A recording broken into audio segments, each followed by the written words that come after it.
తెలంగాణ మాజీ ముఖ్యమంత్రి కేసీఆర్ ఒక పెద్ద గుంటనక్క అని AP BJP MLC Somu Veerraju వ్యాఖ్యానించారు. బీజేపీ నేతలపై కేసీఆర్ చేసిన వ్యాఖ్యలకు ఆయన స్ట్రాంగ్ కౌంటర్ ఇచ్చారు.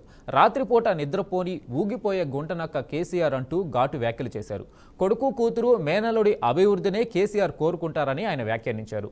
బీజేపీ నేతలు గుంటనక్కలు కాదని రాష్ట్రాలను అభివృద్ధి చేసేందుకు కళ్లలో ఒత్తులేసుకుని ఎదురు చూస్తుంటారని చెప్పారు. రాష్ట్రాలను అభివృద్ధి చేసి అధికారం సాధించాలనేదే బీజేపీ లక్ష్యమన్నారు.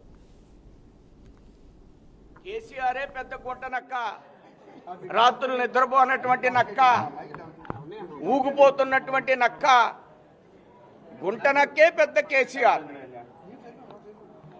అధికారం అంటే అభివృద్ధి కోసం ఇప్పుడు మీకు వివరించాను. అధికారం అంటే అభివృద్ధి అనేది ఏ విధంగా జరుగుతుందనేది. అలాంటి అభివృద్ధి కాకుండా వాళ్ళ అమ్మాయి అభివృద్ధి చెందాలి, వాళ్ళ మేనల్లుడు అభివృద్ధి చెందాలి, వాళ్ళ అబ్బాయి అభివృద్ధి చెందాలి. అది గుంట నక్క.